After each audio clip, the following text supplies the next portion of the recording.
اور ہم چیلنج کرتے ہیں کفار کو جو آپ کے فیس بک پر دوست ہیں، ان سے آپ ڈیبیٹ کریں، پہلے لیکن علم سیکھیں، گفتگو کریں، کویسچنز کریں. یہ بتاؤ جس کی تم پوجا کرتے ہو اس نے کس کو پیدا کیا؟ وہ ایک بتاؤ. قرآن میں ہے 2 آیات کا مفہوم یہ ہے، اللہ تعالیٰ فرماتے ہیں حبیب ان کفار سے پوچھے کہ تمہیں کس نے پیدا کیا، یہ ضرور کہیں گے کہ ہمیں اللہ نے پیدا کیا. ایک مقام پہ فرمایا حبیب ان سے پوچھیں تمہیں رزق کون دیتا ہے، یہ کہیں گے ضرور کہیں گے کہ ہمیں اللہ رزق عطا فرماتا. ہر کافر کا مرجع بھی میرے رب کی ذات ہے، لیکن انہوں نے وسیلہ ایسا اختیار کیا جس کو ہم کفر و شرک سے تعبیر کرتے ہیں، وسیلہ غلط اختیار کیا ہوا. اور یہ بعض لوگ کہتے ہیں کہ دیکھو جی آپ بھی کفار کی مثل ہو گئے ہیں، وہ اپنے بتوں کو پکارتے ہیں، آپ اولیاء کو انبیاء کو پکارتے ہیں، مماثلت ہو گئی. او بھائی خدا کا خوف کرو.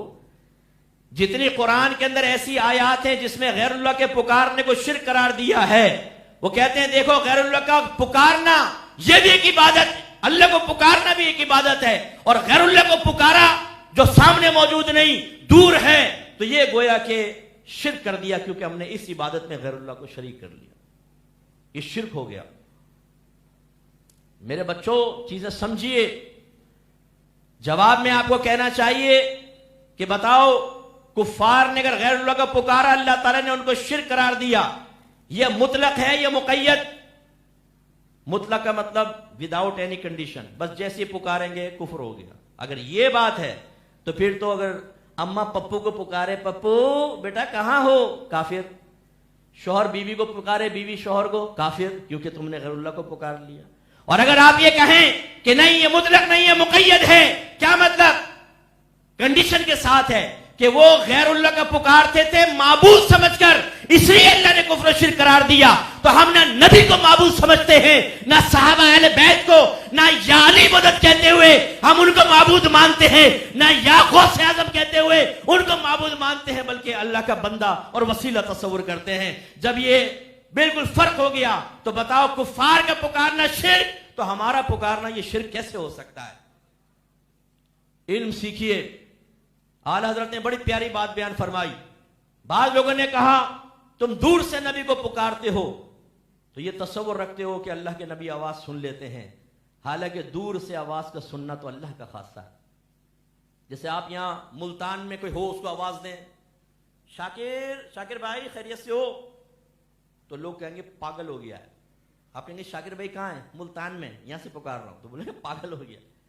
انہوں نے کہا یہ اتنی دور سے پکارنا غیر اللہ کو، او بھائی کیسے وہ سنیں گے، یہ شرک ہو جائے گا. کیوں؟ دور سے صرف اللہ سن سکتا ہے. اعلیٰ حضرت نے فرمایا اللہ تو دور کی آواز سنتا ہی نہیں ہے. کیا فرمایا؟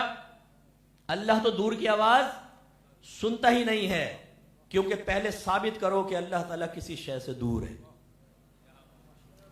جسمانیت سے تو ویسی پاک و صاف ہے نا، اپنے علم و قدرت کے اعتبار سے ہر مخلوق کے ساتھ ہے. قرآن میں وہ کہتا ہے کہ میں تمہاری شہرت سے زیادہ قریب ہوں. اعلیٰ حضرت نے ثابت فرمایا کہ دور سے سننا یہ اللہ کی صفت نہیں، یہ تو مخلوق کی ہی صفت ہو سکتی ہے، کیونکہ جسمانی لحاظ سے میرے نبی ہم سے دور ہیں، لیکن ہم یہاں سے پکارتے ہیں. اللہ تعالیٰ اپنی قدرت کاملہ سے ہماری آواز اپنے حبیب کے کانوں تک پہنچا دیتا ہے، تو حبیب بھی سن لیتے ہیں. تو ہمارے نبی کریم صلی اللہ علیہ وسلم نے توحید اور ڈے آف ججمنٹ کے بارے میں بیان کیا، ہمیں اس پہ توجہ رکھنی چاہیے.